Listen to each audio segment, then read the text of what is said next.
Plastic ব্যবস্থাপনা ঠিক না থাকায় জীববৈচিত্র্য ধ্বংসের মুখে বললেন প্রধান উপদেষ্টা। জলবায়ু সংকট মোকাবেলায় তরুণদের এগিয়ে আসার আহ্বান। বিডিআর বিদ্রোহ ছিল তৎকালীন সরকারের পরিকল্পিত ষড়যন্ত্র, সংবাদ সম্মেলনে কমিশন প্রধান। 30 সেপ্টেম্বর পর্যন্ত তদন্তের সময়সীমা বাড়ানোর আহ্বান। জাতীয় সনদ তৈরিতে সবাইকে একযোগে কাজ করতে হবে বললেন আলী রিয়াজ। রাজনৈতিক দলগুলোকে ছাড় দেওয়ার আহ্বান। এবং ইসরায়েলি হামলায় গাজায় আরও 86 ফিলিস্তিনি নিহত। ইরান ইসরায়েল সংঘাতে 870 জনকে হত্যা করেছে নেতানিয়াহু সেনারা।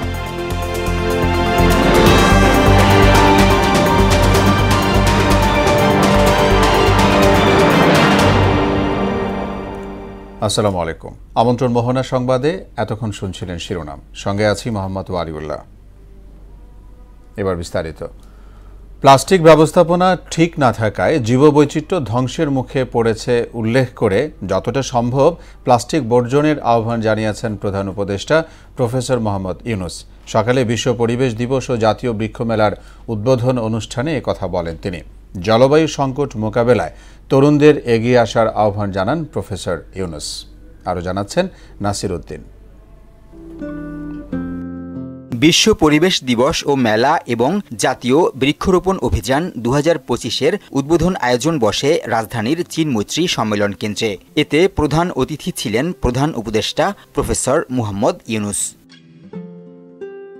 বক্তব্যে তিনি বলেন, প্লাস্টিকের ব্যবহার এমন পর্যায়ে গেছে যাতে বৈশ্বিক পরিবেশ হুমকির মুখে পড়েছে। প্লাস্টিক ব্যবস্থাপনা ঠিকঠাক না থাকায় পৃথিবীর জলাশয়গুলো পলিথিন আর প্লাস্টিকে ছেয়ে গেছে। জীববৈচিত্র্য ধ্বংসের মুখে পড়ছে। কেন? আমাদের কি শক্তি নাই বলে? তা না। এই দিবস পালনের মাধ্যমে যদি কিছুটা সজাগতা আমাদের কাছে আসে, নতুন দৃষ্টিভঙ্গি, নতুন কর্মোদ্যোগ আসে, তাহলে হয়তো একটা সম্ভাবনা সৃষ্টি হতে পারে। এখনো হয়নি, এখন আমরা অবলুপ্তির পথে। তরুণ প্রজন্ম নতুন বাংলাদেশ গড়ার স্বপ্ন দেখিয়েছে উল্লেখ করে প্রফেসর ইউনুস বলেন, প্লাস্টিকের দূষণ রোধেও যুব সমাজকে জেগে উঠতে হবে। আমি এদেশের তরুণ সমাজের প্রতি আহ্বান জানাই, জলবায়ু সংকট মোকাবেলায় এবং পরিবেশ দূষণ রোধে তোমরা তোমাদের কার্যকর ভূমিকা অবশ্যই রাখবে। যুদ্ধ বিগ্রহ বর্তমান পৃথিবীর সামনে চ্যালেঞ্জ তৈরি করেছে। প্রকৃতির সঙ্গে তাল না মিলিয়ে মানুষ উল্টো পথে হাঁটছে বলেও মন্তব্য করেন প্রধান উপদেষ্টা ডক্টর ইউনুস। এটা প্রকৃতির দোষ না, এটা আমাদের দোষ। আমরা মানুষ যারা এখানে বসবাস করি, প্রকৃতির সঙ্গে তাল মিলিয়ে চলার কথা, সেটা তাল মিলিয়ে না চলে উল্টো দিকে চলে। নাসির উদ্দিন, মোহনা সংবাদ, ঢাকা। সবাইকে। বিডিআর বিদ্রোহ ছিল তৎকালীন সরকারের পরিকল্পিত ষড়যন্ত্র, এমনটি উল্লেখ করে এ ঘটনা অধিকতর তদন্তের স্বার্থে 30 সেপ্টেম্বর পর্যন্ত সময় চেয়েছেন স্বাধীন তদন্ত কমিশনের সভাপতি ভারপ্রাপ্ত অবসরপ্রাপ্ত মেজর জেনারেল আলম ফজলুর রহমান। সকালে সায়েন্স ল্যাবে আয়োজিত সংবাদ সম্মেলনে তিনি এই কথা বলেছেন। কমিশন বলছে 2009 সালের 25 ফেব্রুয়ারি থেকে 3 মার্চ সময়কালের মধ্যে জাতীয় সংসদে ও বাইরে ঘটে যাওয়া ঘটনাগুলো গভীরভাবে পর্যবেক্ষণ করা হয়েছে। কিছু বিদেশি সংস্থার কাছ থেকে এখনও তথ্য না মেলায় তদন্তের জন্য আরও সময় প্রয়োজন।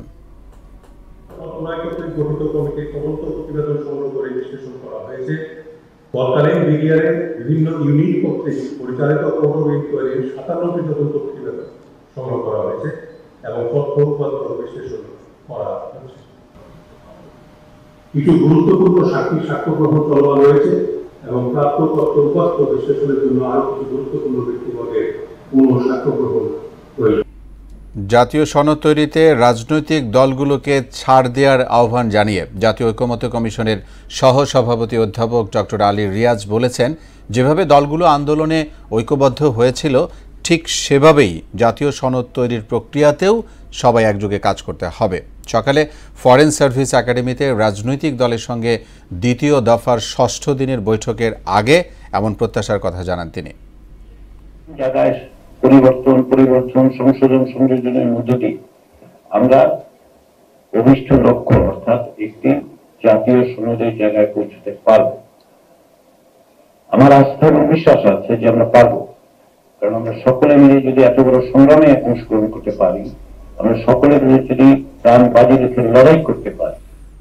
দর্শক, এ বিষয়ে আরও জানাতে আমাদের সঙ্গে যোগ দিবেন সহকর্মী ওবায়দুল হক মারুফ। মারুফ, জাতীয় ঐক্যমত্য কমিশনের বৈঠকের বিষয়ে আপনি আরও কিছু জানতে পেরেছেন কিনা?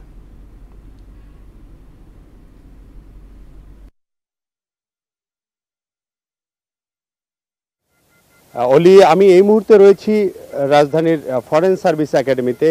এইখানে আপনারা জেনে থাকবেন যে দ্বিতীয় ধাপের যে ষষ্ঠ দিনের মতো আজকে ফরেন সার্ভিস একাডেমিতে জাতীয় ঐক্যমত্য কমিশনের যে বৈঠক সেটি চলছে। এখানে বিভিন্ন বিষয়ে যে অমীমাংসিত যে বিভিন্ন বিষয় রয়েছে সেই বিষয়গুলো নিয়ে আজকে মূলত আলোচনা হবে। এখানে আমরা দেখেছি যে সকালে বিএনপি, জামাত, এনসিপি সহ প্রায় 32টি রাজনৈতিক দলের নেতৃবৃন্দ এখানে এসে উপস্থিত হয়েছেন এবং তারা ঐক্যমত্য কমিশনে যেমনটা দেখেছি আমরা তারা আলোচনা চালিয়ে যাচ্ছেন। আলোচনার শুরুতেই যেমনটা বলা হয়েছিল যে ঐক্যমত্য কমিশনের যিনি সভাপতিত্বের দায়িত্ব পালন করছেন তিনি আসলে বলেছেন যে এইখানে জাতীয় সনদ তৈরিতে রাজনৈতিক দলগুলোকে তিনি একটি ছাড় দেওয়ার আহ্বান জানিয়েছেন। একই সঙ্গে তিনি যেভাবে এই আন্দোলনে সবাই ঐক্যবদ্ধ হয়েছিল ঠিক একইভাবে এই সনদ তৈরিতেও সবাই ঐক্যমত্য থাকবে এমনটা প্রত্যাশা করেছেন। মূলত আজকে 17 থেকে 22 জুন পর্যন্ত যেই অমীমাংসিত যে ইস্যুগুলো ছিল সেই ইস্যুগুলো নিয়ে আলোচনা হবে, যেমন রাষ্ট্রের মূলনীতি, দ্বিকক্ষ বিশিষ্ট সংসদ, তারপরে উচ্চ কক্ষের নির্বাচন পদ্ধতি, জাতীয় সাংবিধানিক কাউন্সিল যেটা এনসিসি নামকরণ করা হয়েছে, এবং এটার রাষ্ট্রপতি নির্বাচন পদ্ধতি ও নারী প্রতিনিধিত্ব, এই সমস্ত বিষয় নিয়ে মূলত আজকে যেই বিষয়গুলো অমীমাংসিত রয়েছে সেই বিষয়গুলো নিয়ে আলোচনা করবেন। এখানে আমরা দেখেছি যে বিএনপির পক্ষ থেকে সালাউদ্দিন আহমেদ, জামাতের পক্ষ থেকে রবিউল ইসলাম খান এবং এনসিপির পক্ষ থেকে আখতার হোসেন, এভাবে বিভিন্ন রাজনৈতিক দলের নেতৃবৃন্দ এখানে এসেছেন, উপস্থিত হয়েছেন। আমরা যেমনটা জানতে পেরেছি যে মূলত মধ্যাহ্নভোজের যে বিরতি হবে তখন হয়তো তারা রাজনৈতিক নেতারা তখন এসে আমাদেরকে ব্রিফ করবেন। এবং একই সঙ্গে আমরা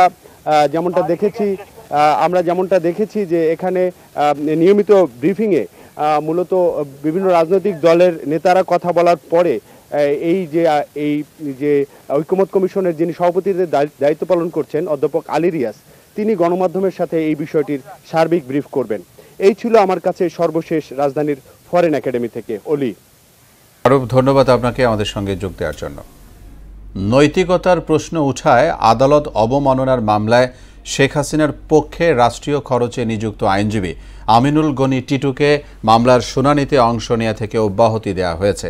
আজ তিনি এই মামলায় শুনানিতে অংশ নিতে চাইলে বিচারপতি গোলাম মর্তুজা মজুমদারের নেতৃত্বাধীন আন্তর্জাতিক অপরাধ ট্রাইব্যুনাল 1 তাকে বিরত রাখেন। এই মামলার আদালতের সহায়তার জন্য নিযুক্ত অ্যামিকাস কিউরি ওয়াই মশিউজ্জামানকে মামলার প্রস্তুতির জন্য 1 সপ্তাহ সময় দিয়েছেন ট্রাইব্যুনাল।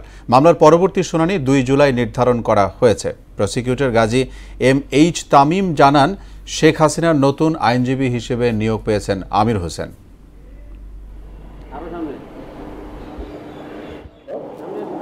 আর আমাকে অ্যাকচুয়ালি কন্টেম্প পিটিশন হিয়ারিং করবার জন্য এখানে এনগেজ করা হয়েছিল, মূল মামলা নয়। তো কন্টেম্প পিটিশন এটা হিয়ারিং করবার জন্য আমি প্রস্তুতি নিয়ে এসেছিলাম, যেহেতু কোর্ট থেকে এটা প্রশ্নটা উত্থাপিত হয় যে কনফ্লিক্ট অফ ইন্টারেস্টের কথা, সেই বিবেচনা করে, এথিক্যাল দিক বিবেচনা করে আজকে আমাকে প্রত্যাহার করেছি। এ বিষয়ে আরও জানবো সহকর্মী কাজী পাপ্পুর কাছ থেকে। পাপ্পু, শেখ হাসিনার আদালত অবমাননা মামলার শুনানি আজ হচ্ছে কিনা আপনি জানতে পেরেছেন কিনা জানতে চাই।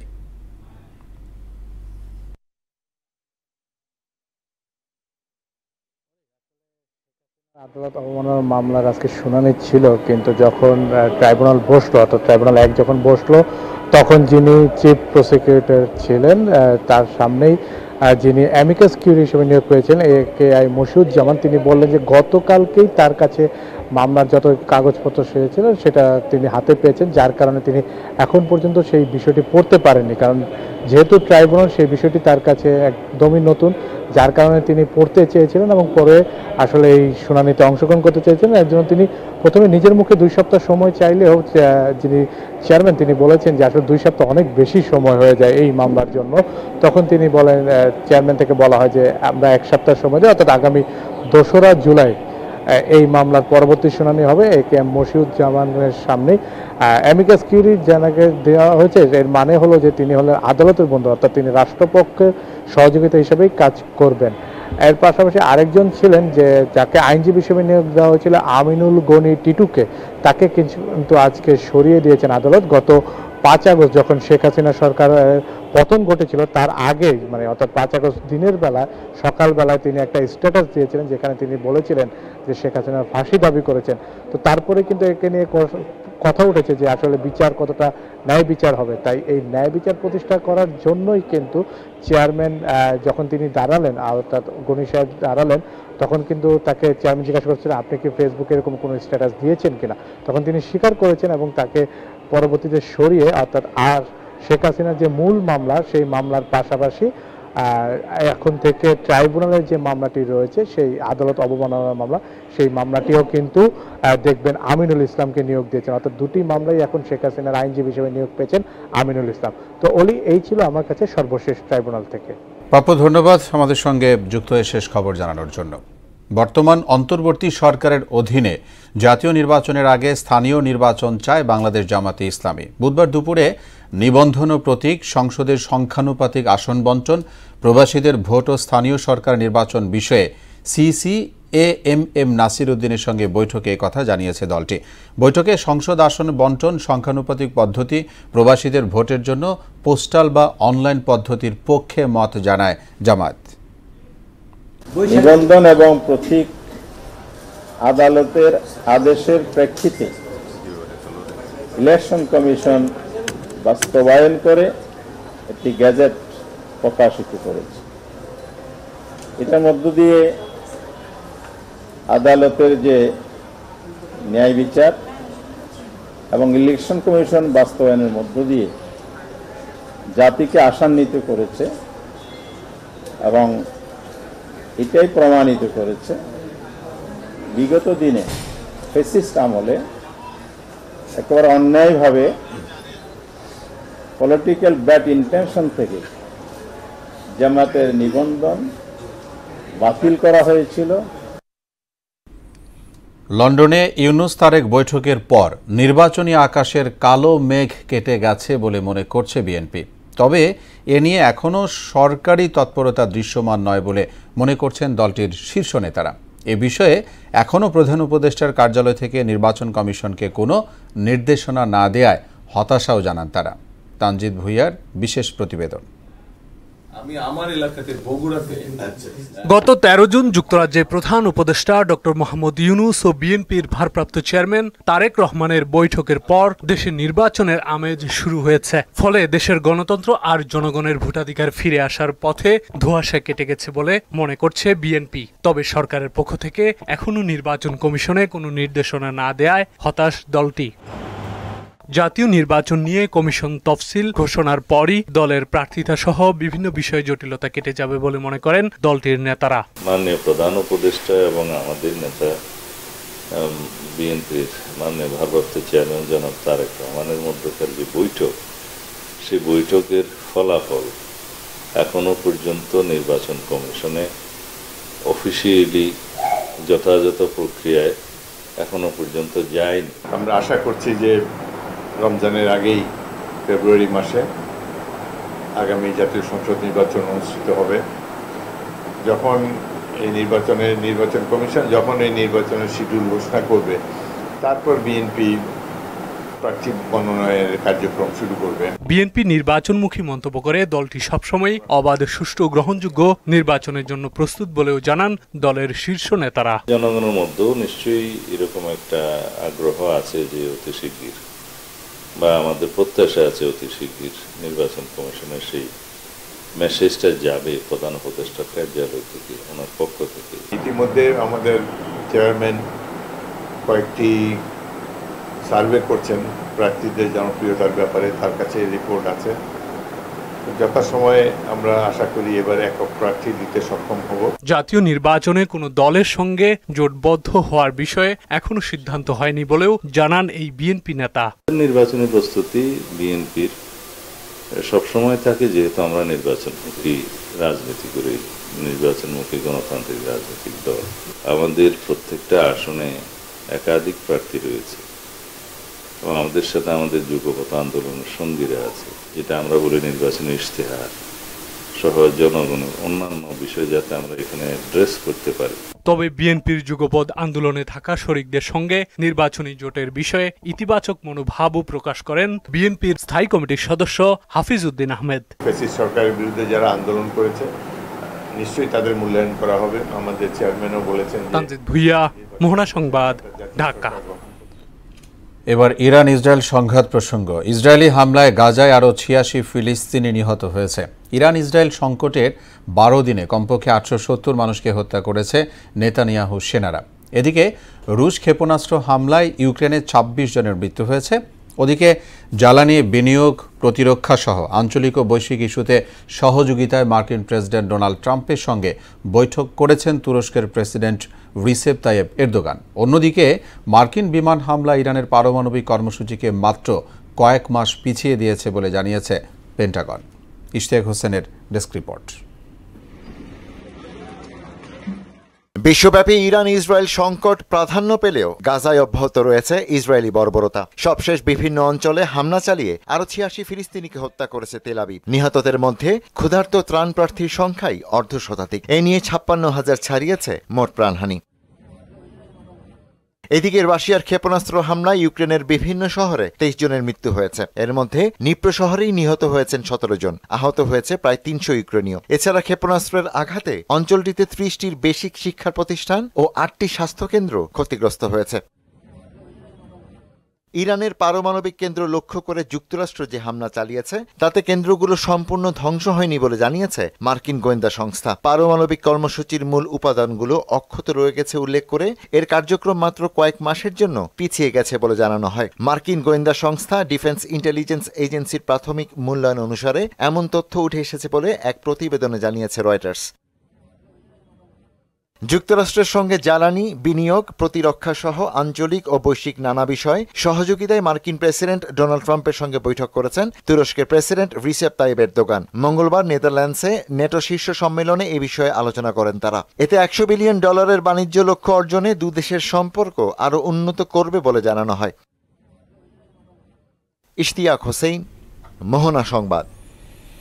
সড়ক ও রেল দুর্ঘটনায় দেশে ৪ জনের মৃত্যু হয়েছে। নীলফামারীতে রেল ক্রসিং পার হতে গিয়ে ট্রেনে কাটা পড়ে 2 জনের মৃত্যু হয়েছে। সকালে পলাশবাড়ী ইউনিয়নের তেঁতুলতলা রেল ঘুঁটিতে দুর্ঘটনা ঘটে। সৈয়দপুর রেলওয়ে থানা পুলিশের ভারপ্রাপ্ত কর্মকর্তা বিষয়টি নিশ্চিত করেছে। এদিকে মেহেরপুরের মোটরসাইকেল দুর্ঘটনায় জনস্বাস্থ্য সহকারী প্রকৌশলী সহ 2 জন নিহত হয়েছে।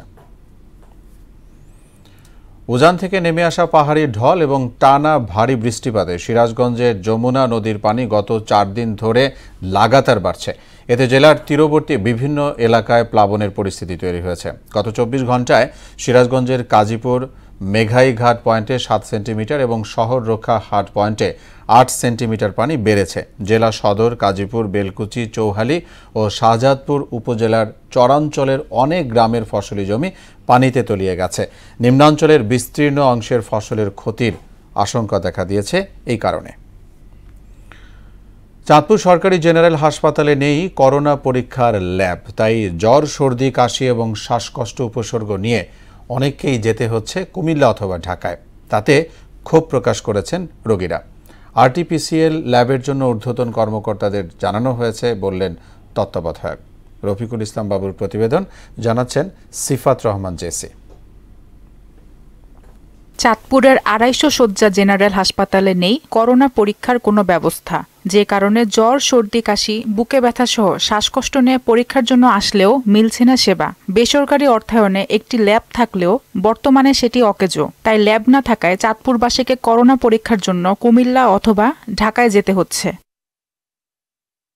করোনা টেস্টের জন্য আলাদা ল্যাব কিংবা সেবা দিতে আলাদা কোনো ব্যবস্থা না থাকার অভিযোগ করলেন সেবা প্রত্যাশীরা। এখানে কোনো করোনা টেস্টের ব্যবস্থা নাই, কোনো সরঞ্জাম, মেশিনারি বা আলাদা যেটা একটা ব্যবস্থা থাকা দরকার, এখানে কোনোটাই নাই। আমাদের চাঁদপুর সদর হাসপাতালে করোনা পরীক্ষার জন্য পর্যাপ্ত ব্যবস্থা নেওয়া হয় এবং প্রয়োজনীয় জিনিসপত্র স্থাপন করা হয়। এখন এই এলাকার মানুষের স্বার্থে, জনগণের স্বার্থে অতি সত্বর একটা করোনা মিশিং চাঁদপুর হাসপাতালে দরকার। আমি সরকারের কাছে উদাত্তভাবে আহ্বান জানাচ্ছি এই কাজটা করার জন্য। করোনা পরীক্ষার মেশিন অকেজো থাকায় রোগীদেরকে চিকিৎসা দিতে অসুবিধার কথা জানালেন এই মেডিসিন বিশেষজ্ঞ। খাওয়ার অরুচি এইসব সিমটম নিয়ে আমাদের কাছে পেশেন্টরা আসলে আমরা সাসপেক্ট করি যে কোনো সিজনাল ফ্লু হতে পারে, ইনফ্লুয়েঞ্জা হতে পারে অথবা কোভিড-19 হতে পারে। এইসব রোগ ডায়াগনোসিস করতে হলে, কনফার্ম করতে হলে আমাদেরকে অবশ্যই RT-PCR পরীক্ষাটি করতে হয়, যেটা আমাদের চাঁদপুরে এখন আর অ্যাভেলেবেল না। কিট সহ সব ধরনের চাহিদাপত্র দেয়া আছে জানিয়ে হাসপাতালের তত্ত্বাবধায়ক বললেন, RT-PCR ল্যাবটি সচল না থাকায় ঊর্ধ্বতন কর্তৃপক্ষকে জানানো হয়েছে। কোভিড ডায়াগনোসিসের জন্য র্যাপিড অ্যান্টিজেন টেস্ট কিটের জন্য চাহিদাপত্র দিয়েছি এবং অন্যান্য অক্সিজেন, ঔষধ যা যা লাগে সবকিছু আমাদের প্রস্তুতি যথাযথ আছে। আমাদের একটা ঘাটতি হলো যে RT-PCR ল্যাবটা সচল নাই। RT-PCR ল্যাবের জন্য আমরা যে উদ্যোগকে জানিয়েছি। দ্রুত করানো পরীক্ষা ল্যাব সহ সেবা দিতে সব ধরনের প্রস্তুতি নিবে কর্তৃপক্ষ, প্রত্যাশা চাঁদপুরবাসীর। সিফাত রহমান, জেসি, মোহনা সংবাদ। এ ছিল এখনকার মতো সংবাদ। শেষ করব তার আগে শিরোনামগুলো জানাবো আরো একবার। প্লাস্টিক ব্যবস্থাপনা ঠিক না থাকায় জীববৈচিত্র্য ধ্বংসের মুখে, বললেন প্রধান উপদেষ্টা। জলবায়ু সংকট মোকাবেলায় তরুণদের এগিয়ে আসার আহ্বান। বিডিআর বিদ্রোহ ছিল তৎকালীন সরকারের পরিকল্পিত ষড়যন্ত্র, সংবাদ সম্মেলনে কমিশন প্রধান। 30 সেপ্টেম্বর পর্যন্ত তদন্তের সময়সীমা বাড়ানোর আহ্বান। জাতীয় সনদ তৈরিতে সবাইকে একযোগে কাজ করতে হবে, বললেন আলী রিয়াজ। রাজনৈতিক দলগুলোকে ছাড় দেওয়ার আহ্বান। এবং ইসরায়েলি হামলায় গাজায় আরও 86 ফিলিস্তিনি নিহত। ইরান ইসরায়েল সংঘাতে 870 জনকে হত্যা করেছে নেতানিয়াহু সেনারা। সবাইকে আবারও শুভেচ্ছা। পরের সংবাদ বিকেল 5:30টায়। এর আগে বিকেল 3টায় দেখবেন সংবাদ এক নজরে। মোহনার সবশেষ খবর জানতে ভিজিট করুন www.mohana.tv। সংবাদ দেখতে পারেন ফেসবুক ও ইউটিউবেও। এতক্ষণ সঙ্গে থাকায় ধন্যবাদ সবাই।